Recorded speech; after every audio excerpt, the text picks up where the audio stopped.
Hello नमस्कार, welcome to Kargil news India में आस्था शर्मा। तो आइए आज की बड़ी खबरों पे नजर डालते हैं। आम के राज्यसभा सांसदों में से 2/3 से अधिक के बीजेपी में शामिल होने से दल बदल कानून के तहत उनकी सदस्यता पर सवाल खड़े हो गए हैं। अब फैसला इस बात पर निर्भर करेगा कि इसे विलय माना जाता है या दल बदल, जिससे उनकी सदस्यता बच भी सकती है या जा भी सकती है। राघव चड्ढा के अलग रुख के बाद आम आदमी पार्टी की दिल्ली में स्थिति और कमजोर होती दिख रही है। अब विधायकों के टूटने और राजनीतिक अस्थिरता का खतरा बढ़ गया है, जिससे दिल्ली में पार्टी की पकड़ और घट सकती है। केंद्र ने अमेरिकन इंडिया फाउंडेशन को विदेशी फंडिंग प्राप्त करने की अनुमति दे दी है। 2001 में स्थापित यह संस्था अब तक 2.1 करोड़ से अधिक लोगों के जीवन पर सकारात्मक प्रभाव डाल चुकी है।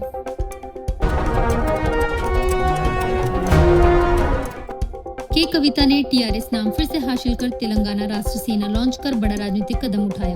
उन्होंने अपने भाई केटी रामा राव से मतभेद के चलते 7 महीने पहले भारत राष्ट्रीय समृद्धि छोड़ दी थी।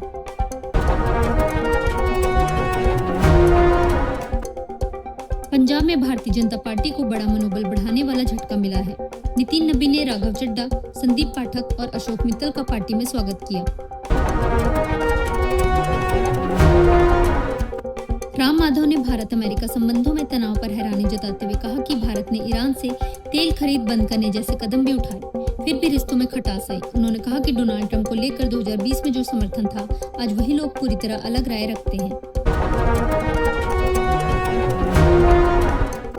राहुल गांधी ने सीआईसी पद के लिए राजकुमार गोयल के नाम का विरोध करते हुए 3 वैकल्पिक नाम सुझाए। चयन समिति में नरेंद्र मोदी, अमित शाह और राहुल गांधी शामिल थे।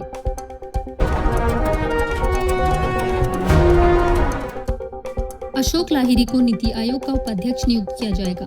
वहीं Govardhan Das Indian Institute of Science Education and Research Bhopal के निदेशक पैनल में सदस्य के रूप में शामिल होंगे।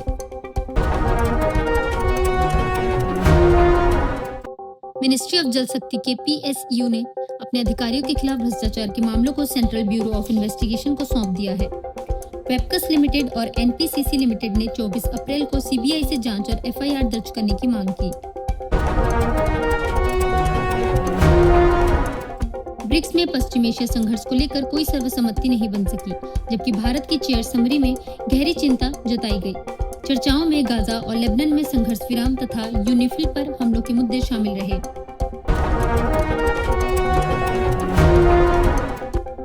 आम आदमी पार्टी ने राघव चड्ढा, संदीप पाठक और अशोक मित्तल समेत बागी सांसदों को अयोग्य ठहराने की मांग की है। संजय सिंह ने कहा कि बीजेपी में शामिल होने के बाद 7 राज्यसभा सांसदों के जाने से बड़ा राजनीतिक संकट खड़ा हो गया है।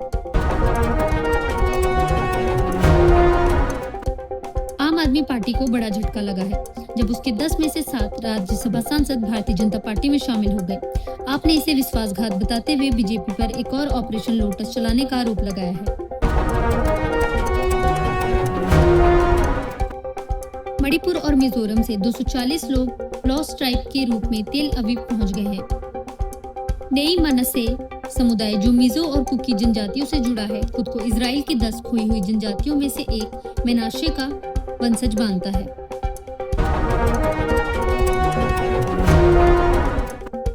तिहत्तर विपक्षी सांसदों ने ज्ञानेश कुमार को सीईसी पद से हटाने के लिए नया नोटिस दिया है। विपक्ष ने उनके खिलाफ सिद्ध कदाचार के 9 आरोप लगाते हुए कार्रवाई की मांग की है।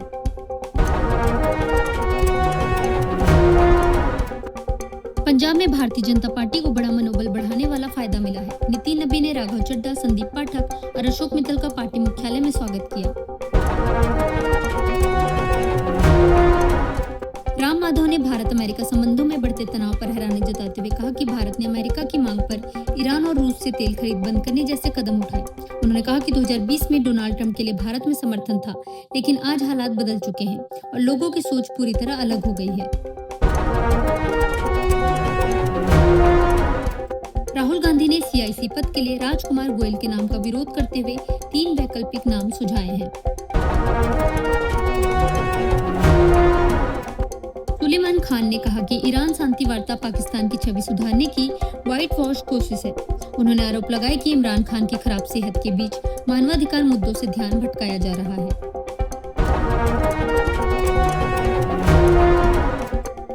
दत्तात्रेय हौजबेल ने कहा कि नरेंद्र मोदी संघ के मूल्यों को अनोखे तरीके से आगे बढ़ाते हैं और वे संघ के सबसे अच्छे प्रतिनिधि हैं। उन्होंने कहा कि मोदी का नेतृत्व राष्ट्रीय स्वयंसेवक संघ की विचारधारा को प्रभावी रंग से दर्शाता है।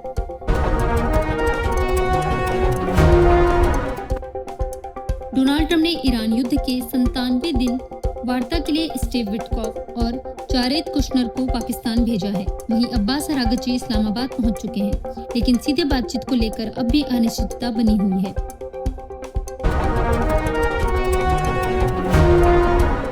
तेहरान ने साफ किया कि पाकिस्तान में अमेरिका के साथ कोई सीधी बातचीत तय नहीं है, संवाद केवल मध्यस्थता के जरिए होगा। अब्बास अरागची इस्लामाबाद पहुंचे हैं, जहां पाकिस्तान दोनों देशों के बीच संदेशवाहक की भूमिका निभा रहा है।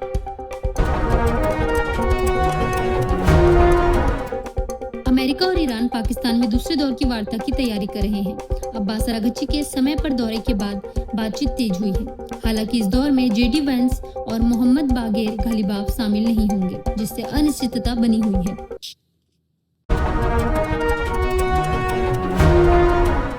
ये थी आज की बड़ी खबरें। बने रहिए गार्गी न्यूज इंडिया के साथ। मैं आस्था शर्मा, धन्यवाद।